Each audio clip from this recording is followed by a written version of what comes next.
What's up, everybody, and welcome once again to the Endzone, brought to you by Gym Bag Entertainment. As always, I'm your host, Craig, with my boy, Your boy Ace. and we have a great show for you today, and we always kick it off first by giving you the injury report.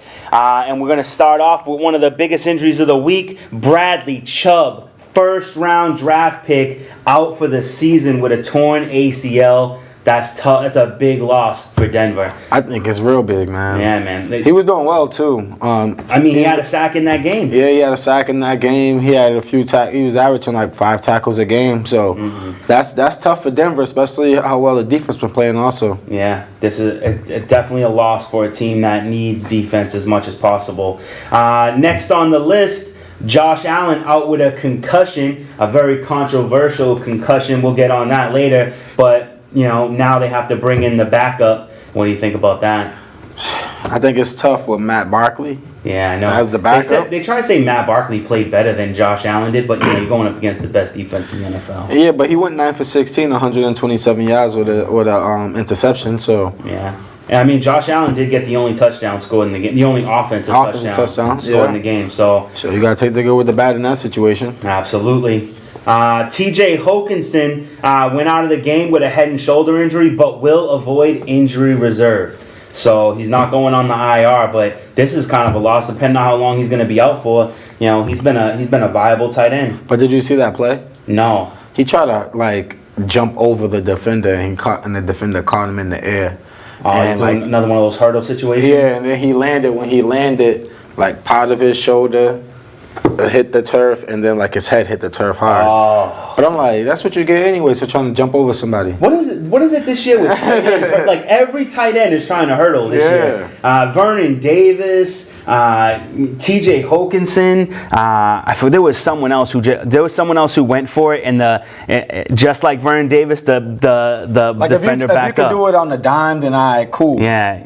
But if you're just trying to jump around and jump over people, that ain't gonna work. If you can do what Zeke can do, okay. Yeah, exactly. Zeke is the best hurdler in the NFL. So learn from Zeke or stop doing it altogether.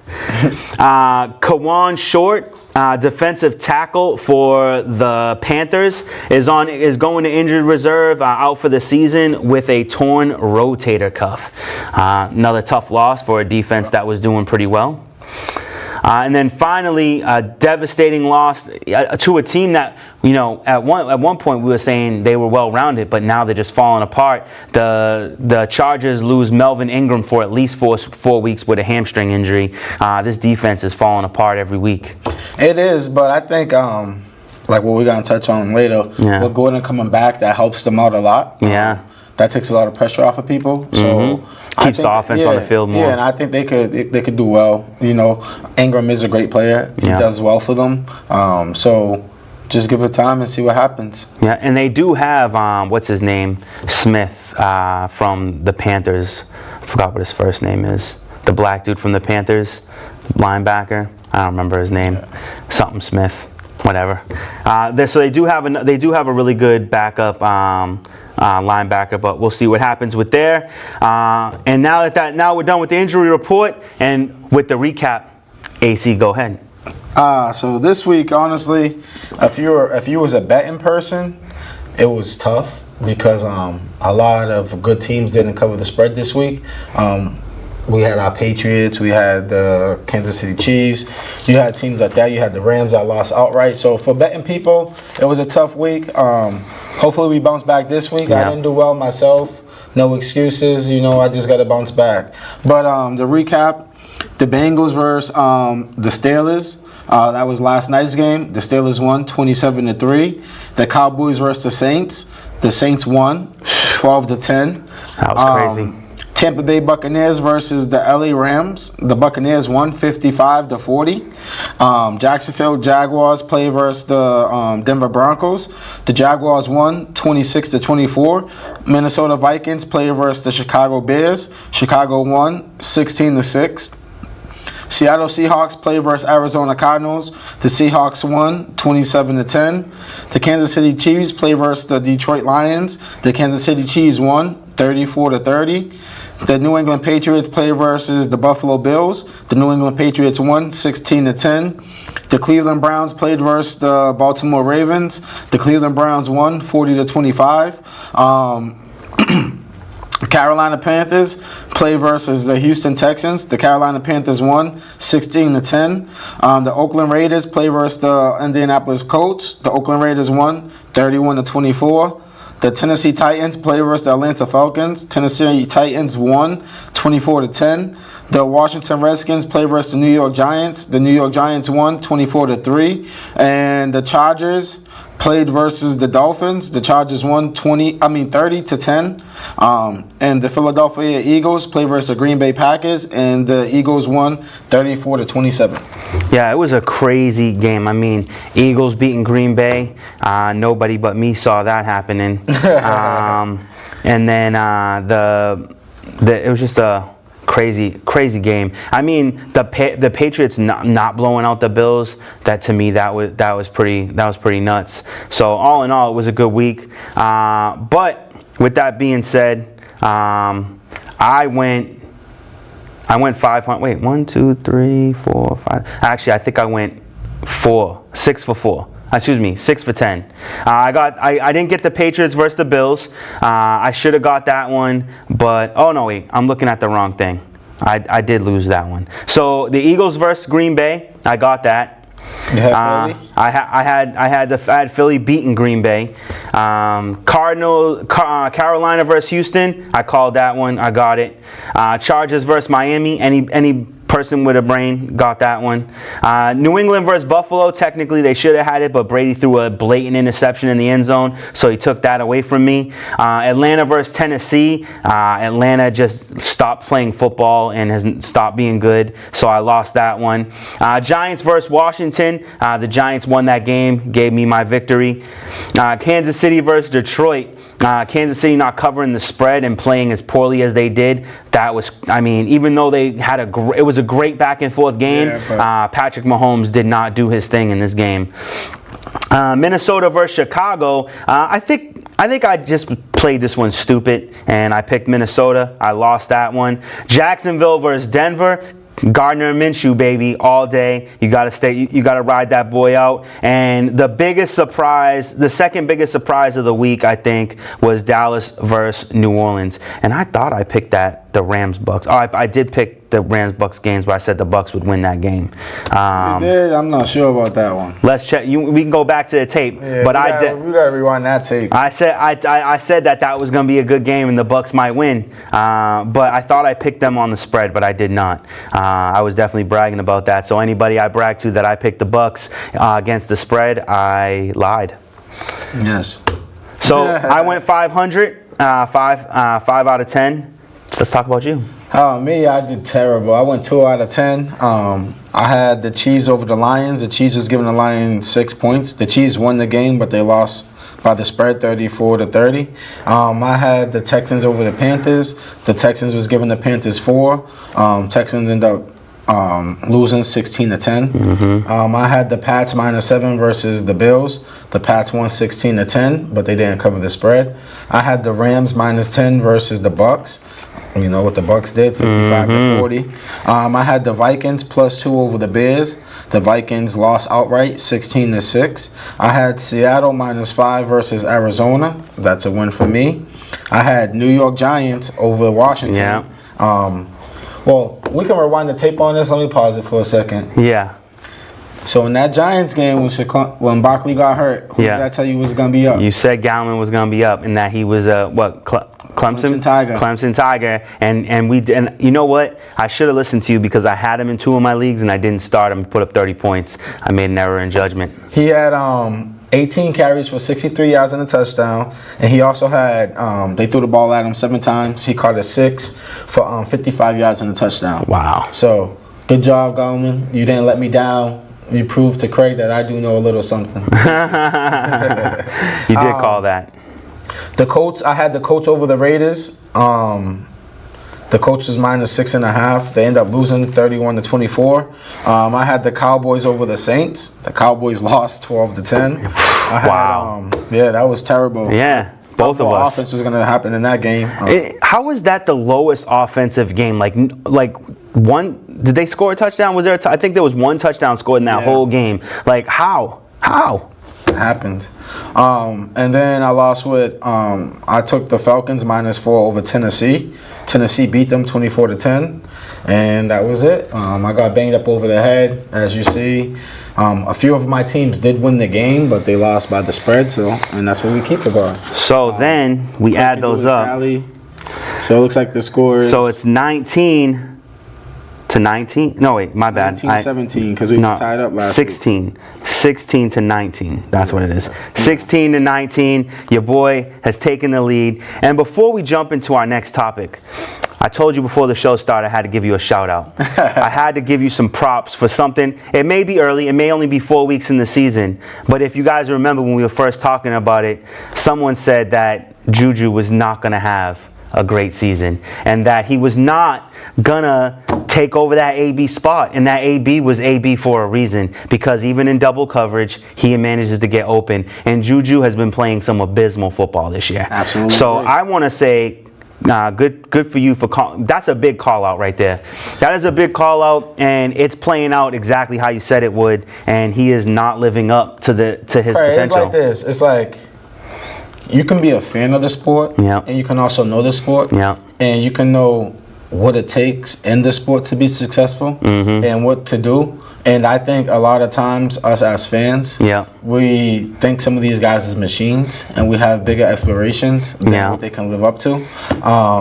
And that's how it was in the case of this situation. A lot of people thought AB was a trash football player because of who he is as a person. Who he is as a person don't dictate the AB on that field. Absolutely. As we all know. Absolutely. You know, and like I told you, it's different from when you go to being the guy that has one-on-one coverage to a guy that's gonna go through double and triple coverage. What could you do? I'm not saying that Juju's career is going to be on a downfall for the rest of his career, but I just said this year it wasn't going to be his year. It's a learning curve. Because it's a learning curve. It's, all right, my first year of football, I was playing with AB, ultimately one of the top 2, top 3 best receivers in the league, and I was out there getting my shine doing me. Now he leaves. Now I got to learn a different style of football because now I'm getting double and triple teamed. It's different when you're playing one-on-one coverage and you're going through one-on-one coverage motions than it is when you're getting doubled and triple teamed. And some people don't understand football enough to know, like, hey, this guy, we're not saying he's not a great athlete. We're not saying that he can't be great. But part of what made him so great was that other receiver lined up on the other side of him. Exactly. And that's what it is. And you, like I said, you called it, and I'll give you big ups for that one. Now, I want to hit on something else that I was thinking about while you said that is, you know, you had arguably the number 1 running back and the number 1 wide receiver on your team with a coach who not only couldn't work with them, did not want to pay them, and also lost both of them. Now you just got your first win against one of the weakest teams in the NFL. So, you know, it's kind of got an asterisk next to it. You're gonna have a tough season ahead of you. Is it time? Is it time to look for new coaching? Well, I'm gonna tell you this on a bigger scale, and you know, I know you don't like Tomlin too much. I don't. But what we saw, what he does in games, he ultimately changed games. Some of his play calling, if you know football, some of his play calling is game-changing play calling. Whereas it's like, okay, if Craig makes his play call and he gets it, Craig is the best coach in the NFL. If he don't get it, Craig is the worst coach in the NFL. Same play, different scenarios. That's how it is, kind of like with Mike Tomlinson, because he puts himself in those situations a lot. I think on a bigger scale, it comes down to ownership, because you got rid of 2 of your best guys, and you kept Big Ben, and now he's out for the year. Is it more so Big Ben really running the team like everybody says he is that leaves there? Or is it these guys ain't really just that good as they are without these 2 guys playing out there? I think that's what it is. It's on the scale of different things, because if it was up to me, do I get rid of Bell and AB? No. I'd rather get rid of Big Ben. That's true. And bring in quarterbacks come a dime a dozen. I'll have anybody be their quarterback. You could have kept me. You got Mason Rudolph, who's doing so you know it's fairly deeper well. it's deeper than Tomlinson. Yeah. You get what I'm saying? Is how I feel, but who knows? Because as a head coach, you only do so much. Yeah, this is true. Unless you have, some of the head coaches like my guy from Texans, Oh, yeah. Sean McVay. No, Texans. Yeah. McVay is... Sean McVay. He's at Rams. Yeah, you're right. Wow. Bruce, Brian... Arians is... Bill O'Brien. Bill O'Brien. Bill O'Brien. Yeah. I know he's a local guy because he coached... He coached with the Patriots. So, like with Bill O'Brien, he's a head coach, but he has like GM part in his contract as a head coach. Like Bill Belichick. Yeah, so that right there, now you're getting rid of players, that should come from you. But if you have a head coach and you have a GM, a lot of that stuff comes from the GM. So it can go on either scale, you know? Very true. All right. Now we want to talk about rookie QBs this season. What? Thought we was going with... Oh, yeah. My bad. Before we get into the rookie QBs, Melvin Gordon returns to the fold. We are excited to have you back, my G. It is time. You know, they brought him back. Like he returned. He came back early. Yeah. I think he saw that his team was having a hard time, and he knows that the difference he can make on this team. I think he also missed playing football. I think he loves playing football so much that he's like, I have to return anyway. Let me come back early. So that's how I see that situation. They said they were going to give him reps last week. Anybody who believed that was mistaken. If anything, he would have got maybe one touch just to give him a touch for the field. But he does come back, and he will be playing next week. So what do you think this means for the Chargers? I love it on a couple different skills. Yeah. I love it, one, because the Chargers took a couple bad losses. Yeah. And with him coming back, I think he changes the dynamics of that Chargers team. And he can help them win a lot of football games, make them a playoff contender. And if he comes and he say in the first couple games they start winning and get back on that winning track, now you have to go out there and pay this man. Because he showed you that you can't kind of like win without him. Yeah. You know, you get what I'm saying? Very true. So it's kind of like, now it's going to be like, at the end of the season, what we talking about? And that also puts pressure on him, though, because he needs to get them wins and show out. But at the end of the day, it's like, that's your job. Yeah. To show out. That's why they pay you millions to show out. You know, he wasn't at home sitting down. He was working. You know, and what I do like about what he did throughout his whole process, he didn't publicize nothing. He just sat out, waited for his time, talked it over with his agent, let his agent deal with everything. Yeah, he wasn't out there running his mouth for nothing. Yeah. So that's good, you know, because... And I think that shows respect to the owner and the team as a whole. And coming back early, I think that shows them something as well. Like, no push come to shove, he came and he played for y'all and he kept his mouth shut. You got to pay that man his money. Just like Zeke, and same difference, because it's kind of like this. It's like, as a football player, as a football team, it's a brothership. You get what I'm saying? You're all brothers. It's like you're going to war. At any given time, someone can get seriously hurt out there on the football field. So before every game, you say your prayer, you go out there, you play your game. So it's like, in that situation, is kind of, when you sit out and you hold out, players is looking at you as you're selfish and this and that. Now you're talking about it in the media, and now they're like, now you really tripping, bro. Like, I don't even want you back on the team. Yeah, you're doing the most.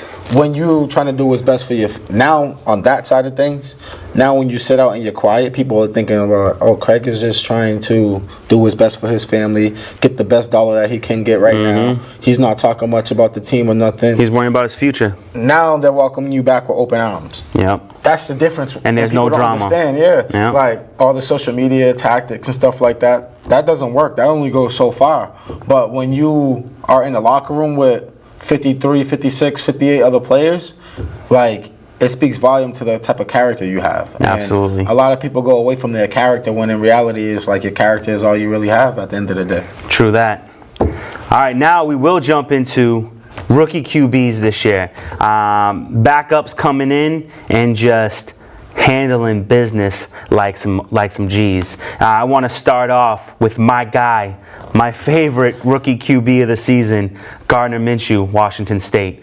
Let's talk about that guy. Well, Gardner Minshew, he went. He's 84 for 21. He's 84 for 121 right now, with a 69% completion rate. He got 905 yards, 7 TDs, 1 interception. He's been sacked 10 times, and his record is what?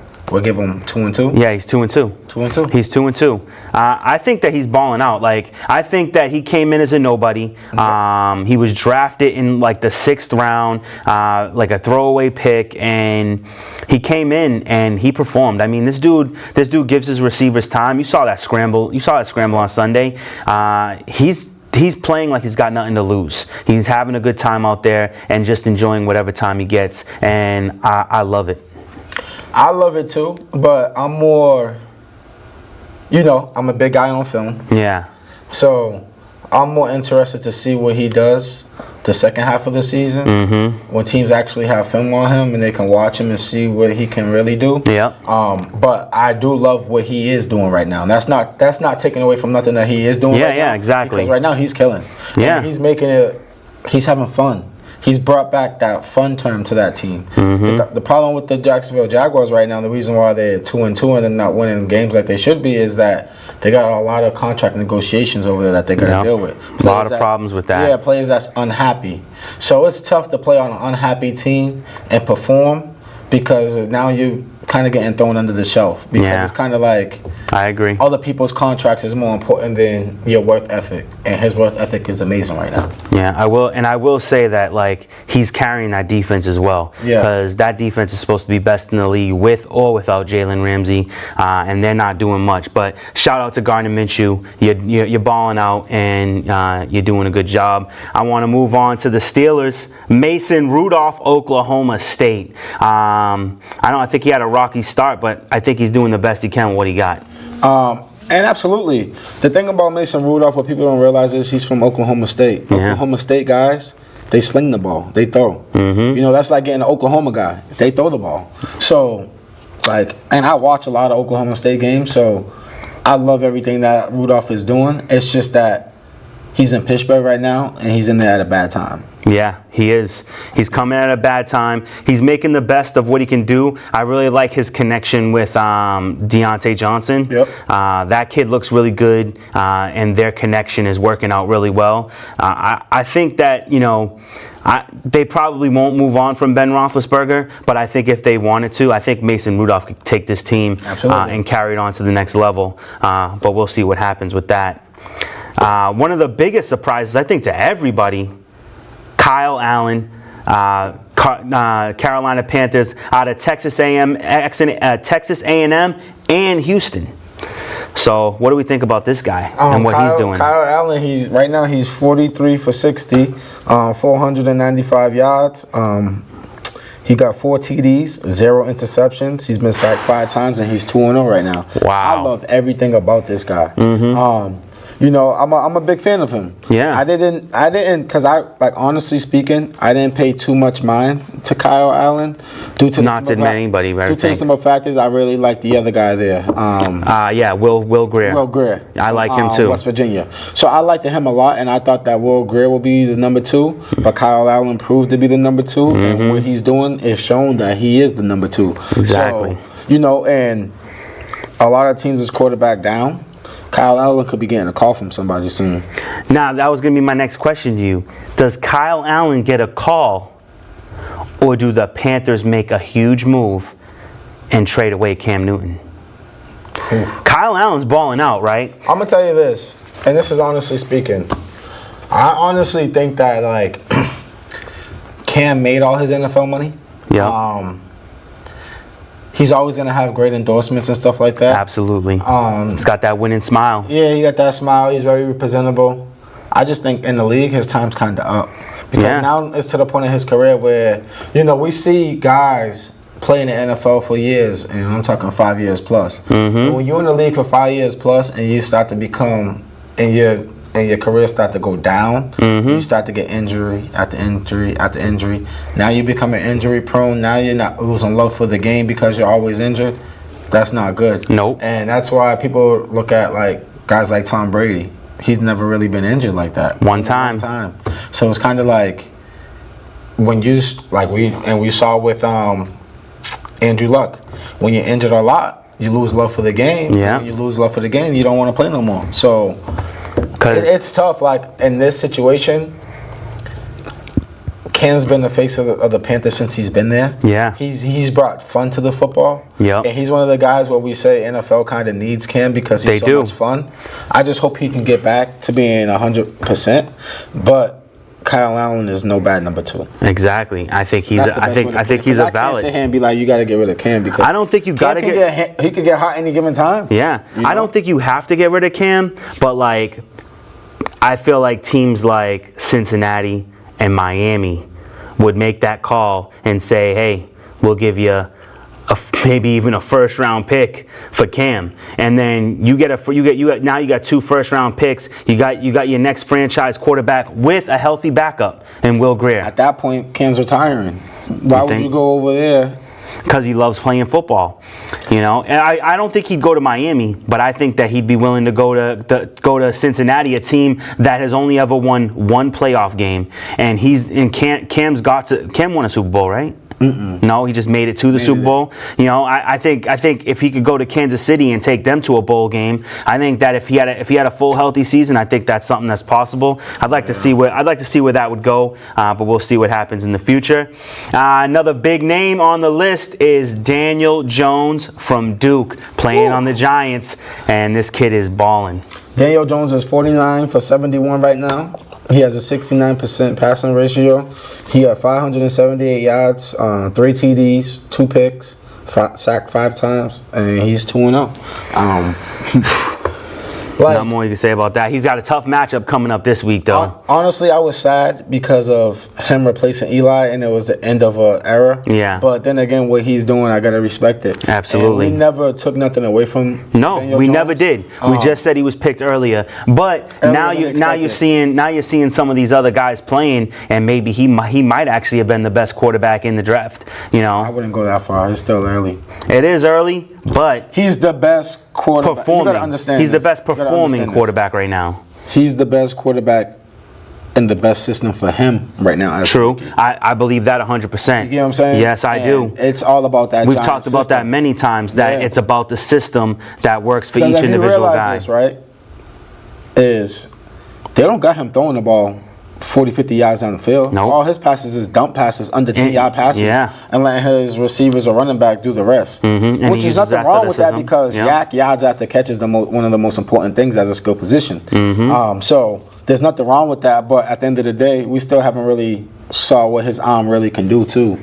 So this is true. To put him out there over all these guys is tough because all these guys, like my guy who's probably you got on the list next, Kyler Murray, like, you get what I'm saying? Like, those type of guys, he's playing without an offensive line, and it's tough because it all depends on what situation you fell in. I think that Jones fell in the best situation for him, and it's great for him where he's doing. Yeah. But to have him over exceed anybody else, I don't know. Well, I didn't go to your guy next. Your guy's last. Okay. But next guy I have is Dwayne Haskins. Dwayne Haskins finally gets his start, and not too impressive. Not too impressive at all. You know, he went 9 for 17, 52%, 107 yards, 0 TD passes, 3 interceptions, sacked twice. Yeah. But it's like, I mean, you're playing on a team. His best wide receiver was out. And that's what I was gonna say too. Is like the Redskins is going through a lot of injuries and stuff right now. So it's kind of like. You didn't even want them to play him. You didn't even want them to play him this year until like week 15 or 14 or whatever you said, 13, whatever it is. But yeah, that was a tough goal for him. Yeah, I think this is an unfair situation he's in. He's got no one to throw. He got no real receivers to throw the ball to. His best offensive lineman isn't playing. He's been put in a tough situation. I think this was wrong. I think they're doing to him what they did to Deshaun Kaiser when Deshaun Kaiser came into the league, and they're destroying his confidence. Didn't like that. But question, is he just started that game or he's starting for the rest of the season? I think, because he came in the week before, I think, to the end of the game, and then I think he started this week. So I believe they haven't said that who's going to start against the Patriots. But if he starts against the Patriots, what a demoralizing game he's about to play in. This game is going to really demoralize him. I think that they should put Case Keenum in or Colt McCoy. Yeah. I think they should hold off on Dwayne Haskins for a lot more of the season. And then last but not least, the number 1 overall pick out of Oklahoma, Kyler Murray off to an 0-4 start. Not looking. Don't disrespect him. Not 0-4. You got to add the 1 because he has a tie. It's true. Add the tie. 0-3, 1 tie. It's definitely not a defeat, but not a victory. I will say this. I've liked what I've seen from him. I do believe that his defense is not playing. I do believe that the front line is the front four is doing well in Arizona, but the rest of their team is not playing very well. His wide receivers are getting open. He's hitting them. You know, I mean, I'm gonna tell you this. Yeah. I'm gonna tell you a stat. Right now he's 106. 106 for 169. Okay. 62%, which ain't bad. Not bad. He got 1,071 yards. Right. He has 4 TDs, 4 intos, which is terrible. That's terrible. He's made Larry Fitz feel like he's back in his prime. Yes, he has. But here's the thing that is, and you already mentioned that record, 0-3-1. He's been sacked 20 times. Wow. You know what I'm saying? Like, how could you possibly do anything? That's if you're 5 sacks a game. 5 sacks a game. That's crazy. How? Possibly how? And that's the problem that we run into with a lot of these quarterbacks who are supposed to do really well, and the offensive line isn't protecting them. So for what he got and what he's doing better his than what we expected. But at the end of the day, it's tough to go out there and play when you're getting sacked 5 times a game. Which is why, I mean, and this is nothing against Kyler Murray. This is why they didn't address enough of their issues on the offense and defensive sides of the ball. And I thought it was a mistake to, and more of a mistake for Kyler Murray. Kyler Murray gets screwed over by being drafted by a team that doesn't have the pieces in place to get him where he needs to get to. So it is what it is. Yes. All right, now we're going to talk about the only 3 undefeated teams left in the NFL. Biggest shocker is the 49ers. 49ers are 3-0. They were on a bye week, week 4, which is them and the Jets, bye week 4. It's such an early bye week, but whatever. They got their bye week. They're 3-0, led by Jimmy Garoppolo. And the 2 least surprising teams, Kansas City Chiefs and the New England Patriots. So my question to you is, who lasts the longest? Who lasts the longest? Well, I'm gonna break it down for you. Okay, do this, please. So, if I was to choose like a power 3 out of the 3, it will be KC, Patriots, then 49ers. Who's gonna last the longest? Being an undefeated team would be the Patriots. Okay. You get what I'm saying? I feel you. Because of this so I said the Chiefs. The Chiefs won against Jacksonville, 40-26, which everybody thought Jacksonville was supposed to be a good team this year, but the Chiefs beat them our first week. Second week they played versus Oakland. They was down in that game 10-0. Ended up coming back and winning 28-10. Yeah. And then they played versus a hot Baltimore team, who they beat. And that was a great game. 33-28, great game. And then they played another great game versus Detroit, which ultimately Detroit's defense is alive and playing well, but they still got 34 points hung on their head, and they won 34-30. But the only reason why I didn't pick the Chiefs to continue their undefeated, because who they have to play next. They got Indy, which that game can go either way. But I'm leaning more towards the Chiefs. I think so, too. Then they got Houston. They might get Houston. Then they got Denver. Denver's still tough. Then they got Green Bay. That's the game right there. That's the game. Then they got Minnesota right after that.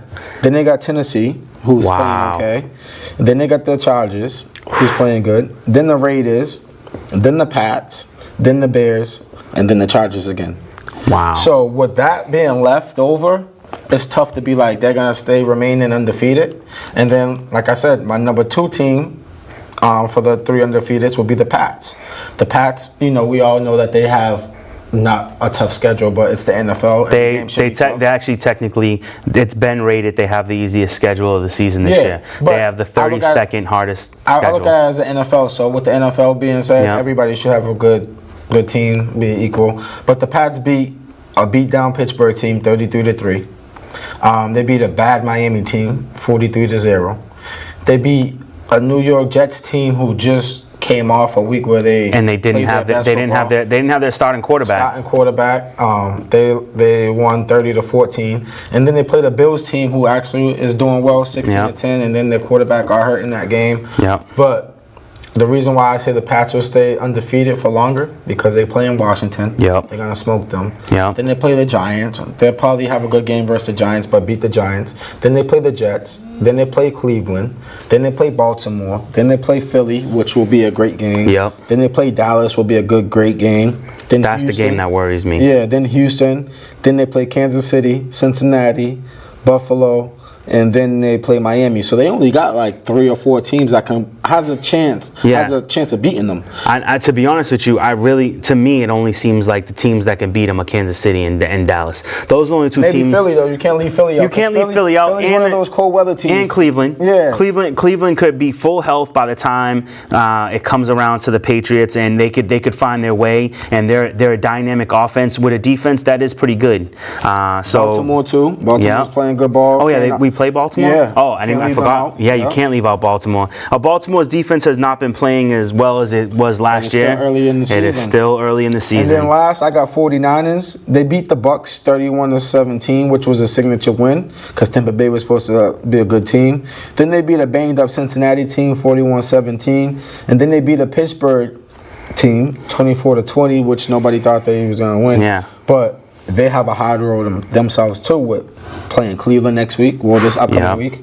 Then they got the Rams. Then they got Washington. Then Carolina. Then the Cardinals. Then Seattle. Then the Cardinals again. Then Green Bay. Then Baltimore. Then the Saints. And then Atlanta. And then the Rams.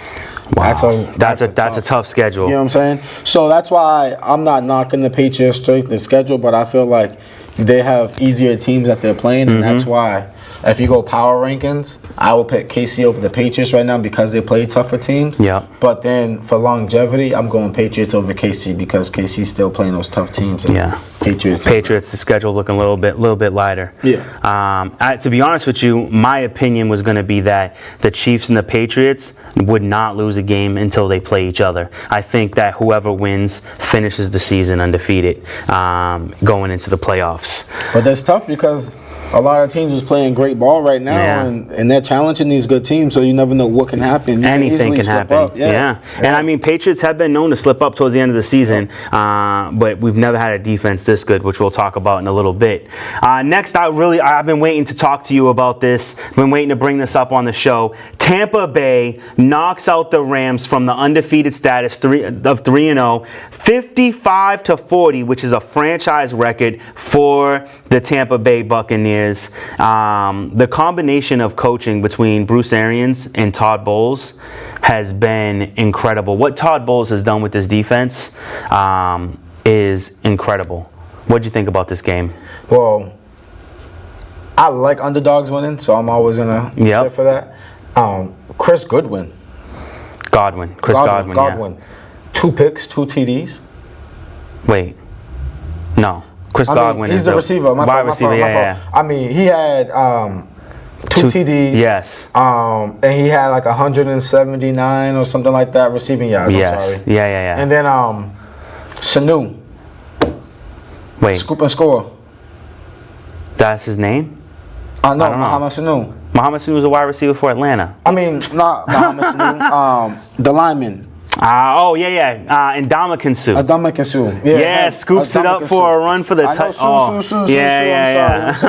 sorry. I'm like, whoa. Scoops it up, scores versus old team. Yes. That felt good for him. That felt amazing. Yeah. Probably one of the best plays of his whole career. And then Winston goes 28 for 41, 385, and 4 TDs with 1 interception. Wow. Shout out to you, kid. Yeah, man. Jameis Winston turned it on. Everybody. It was an incredible game. It was an incredible game, man. Like, even Ronald Jones showed up in that game. Winston played well. Obviously, the coaching of Bruce Arians, him being a quarterback whisperer, it's obviously starting to come to fruition with Jameis Winston. Mike Evans is the star of the team. He didn't have as big a game as Chris Godwin did, but he definitely got his touchdown. He got his touches. Chris Godwin blew the defense away, and the defense of Tampa Bay seemed to be like. Jared Goff threw for 500 yards in this game. If you throw for 500 yards, you win. The last time a quarterback threw for 500 yards and didn't win the game, it was Tom Brady in the Super Bowl against Philly. But here's the thing, though. Tampa Bay is one of those teams that we always said you got to score 50 on them. They're like the Saints. So Yeah.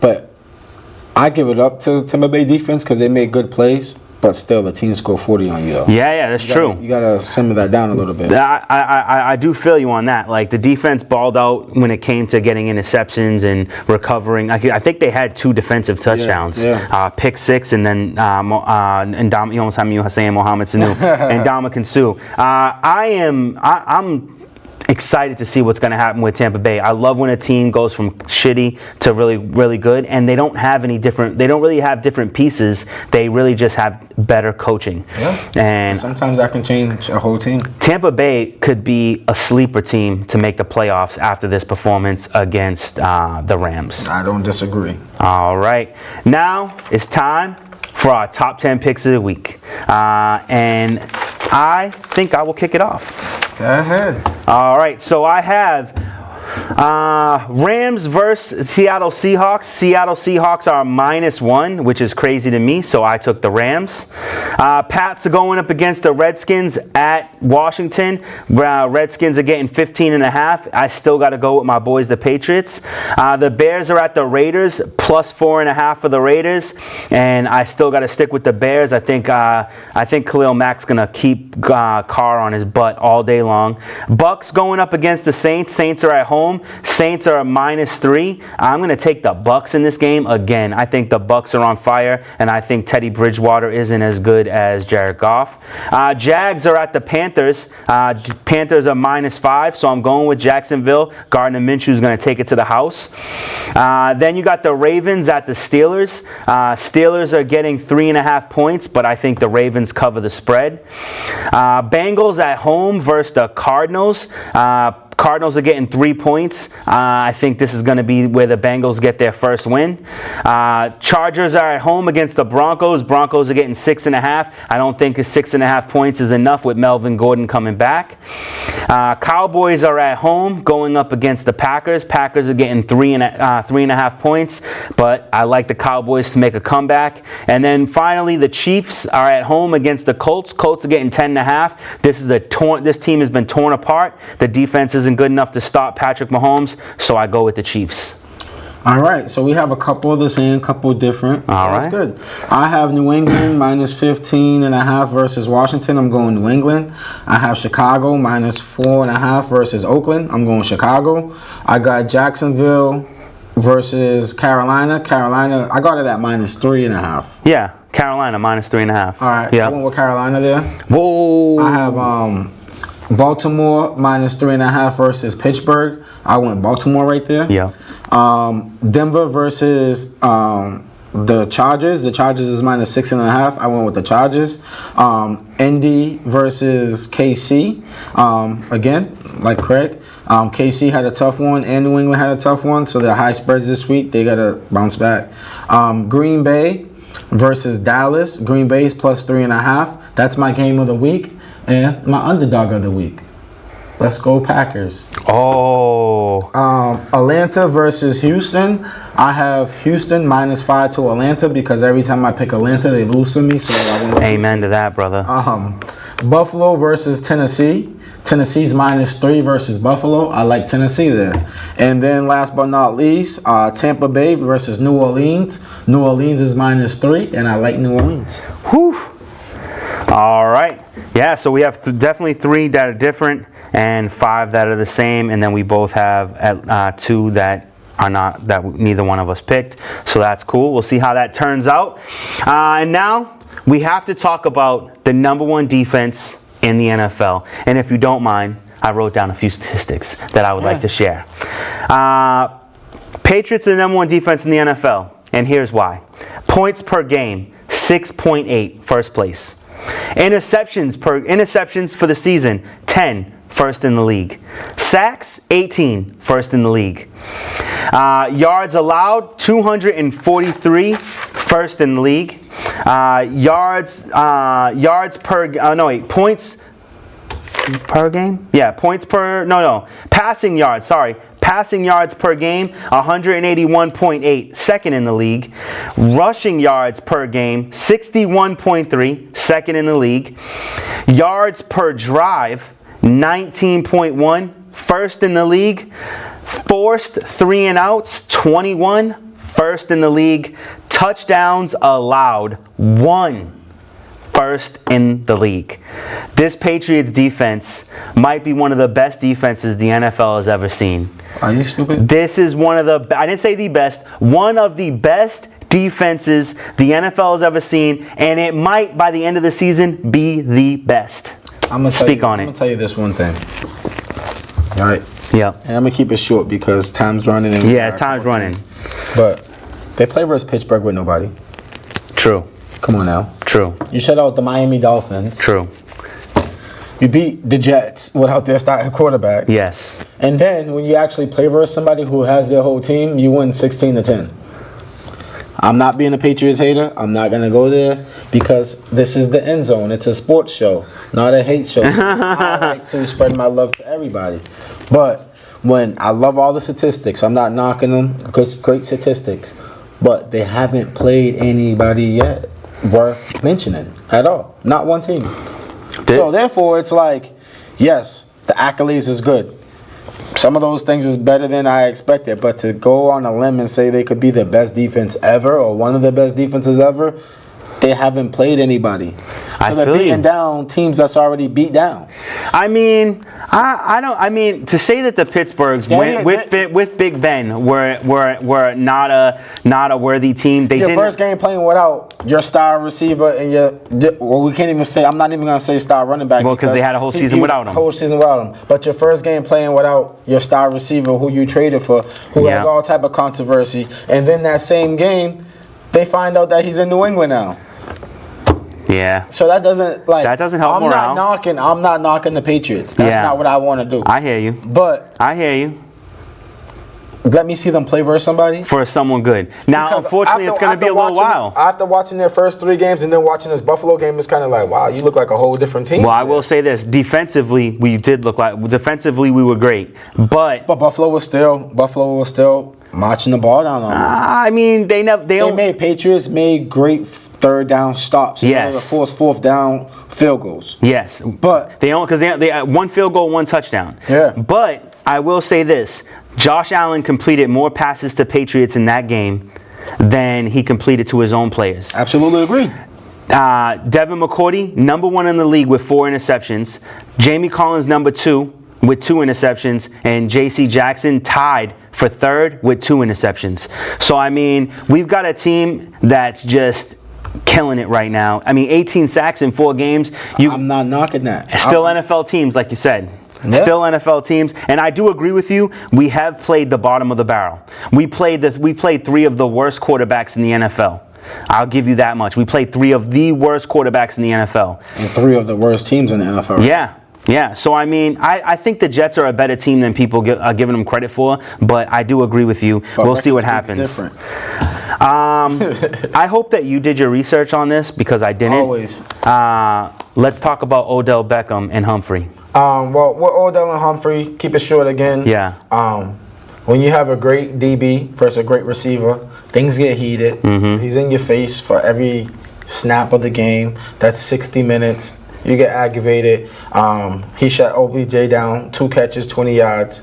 But on that play, they was choking each other up. Humphreys choked Odell to the ground, kind of had him choked up. They both got a 15-yard penalty.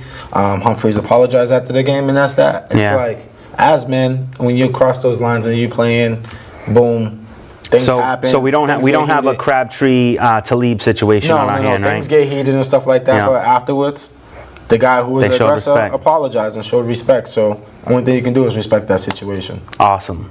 All right, now we have a very controversial interception. In the Patriots-Bills game, J.C. Jackson intercepts Josh Allen on a terrible pass.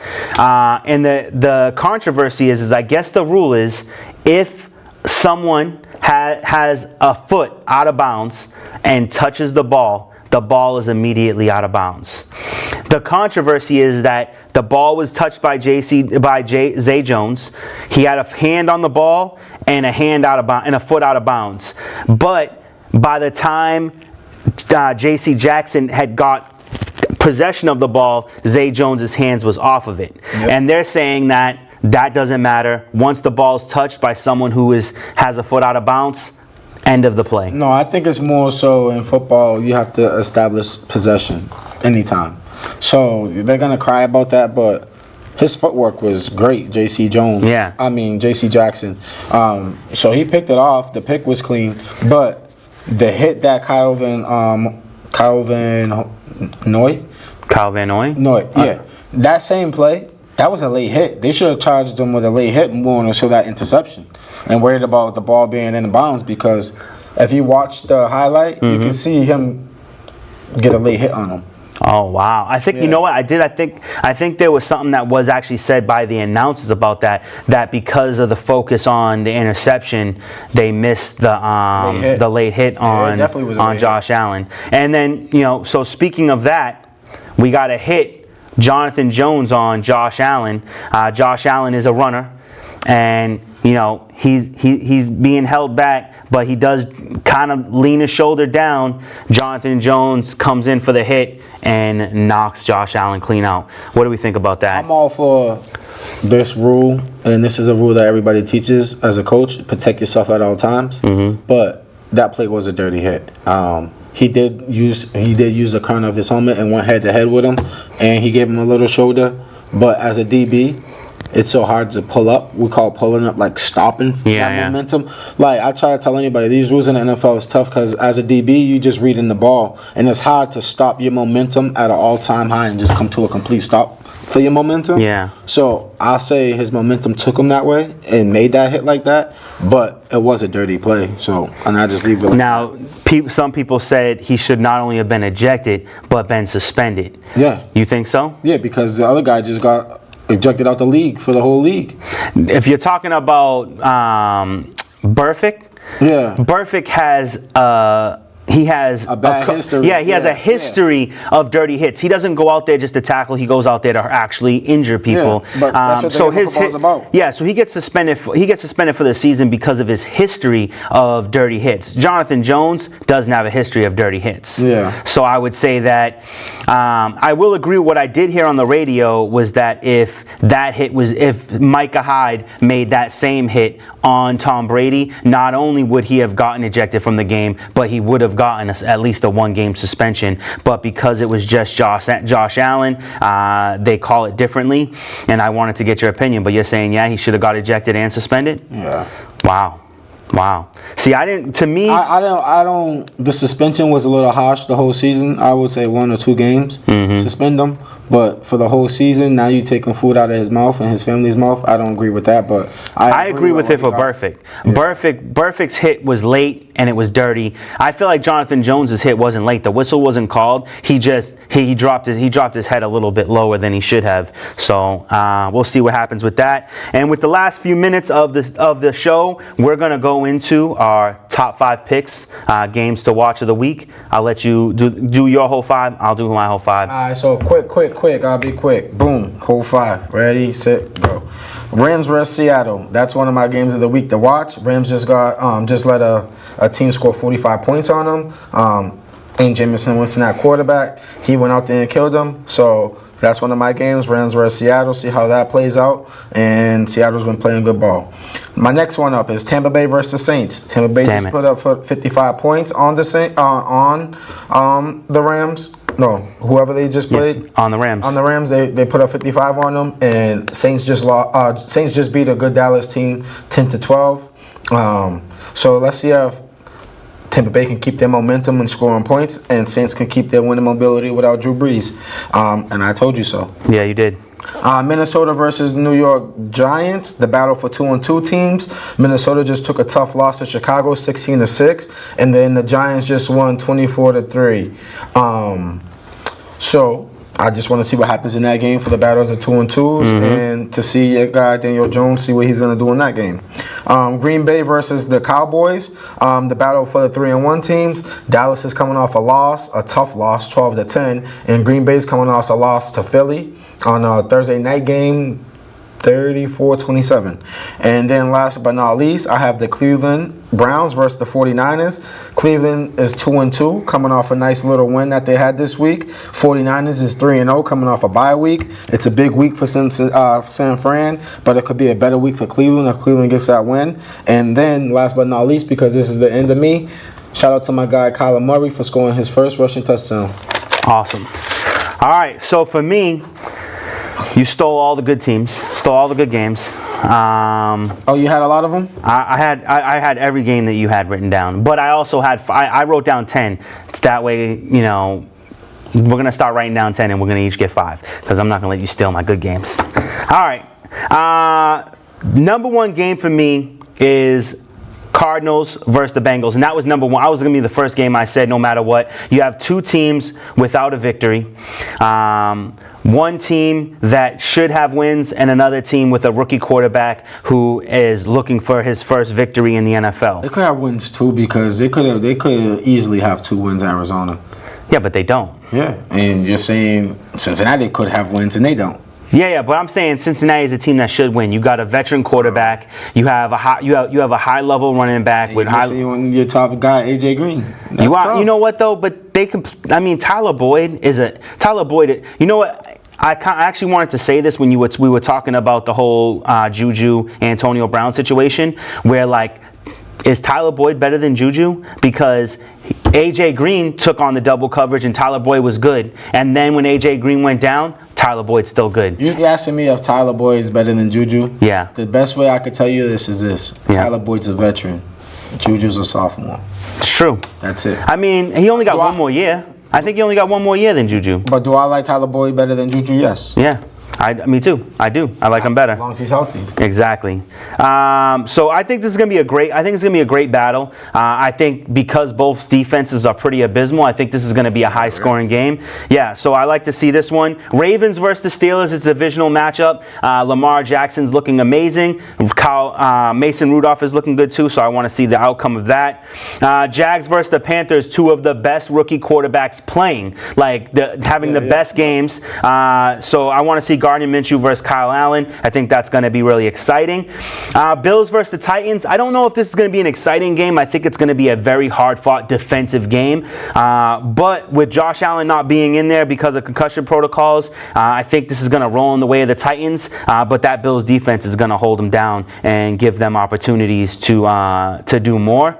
And then Falcons versus the Texans, 2 teams that need a turnaround, 2 teams that need victories, 2 teams with excellent quarterbacks and excellent offense, but not measuring up. These 2 teams are not measuring up to their potential. No one can understand why. With the Texans, it might be a little bit of the offensive line, but at the end of the day, offensive line for the Texans. Yeah. Quarterback for Atlanta. You think it's quarterback? I think it's offensive coordinator. Because I'm going to tell you this real quick is that I'm going to ask you the same question that I asked you last week about the Bears. Yeah. You remove that quarterback and you put one of the elite quarterbacks on it's over. How does that team look with that receiving core? Yeah, it's over. Okay. It's over. You're absolutely right about that. It is over. I do like Matt Ryan, though, and Matty Ice, Boston College. I do like him. I want to see him better, do well. Though. I like him, too, because he's a Boston College guy, but at the end of the day, he's not performing. He's not. He's underperforming. He doesn't do anything until the 4th quarter. He's like a Tony Romo now. All right, so that's all we have for you today. Only got a few minutes left, so we'll just say Gym Bag Entertainment on YouTube. Check it out. We might be having a basketball show coming up hosted by your boy AJ and not me. So you'll get to see a little bit more of him and a little bit of basketball news. So look out for that. And until then, we'll see you in the end zone. Have a good night.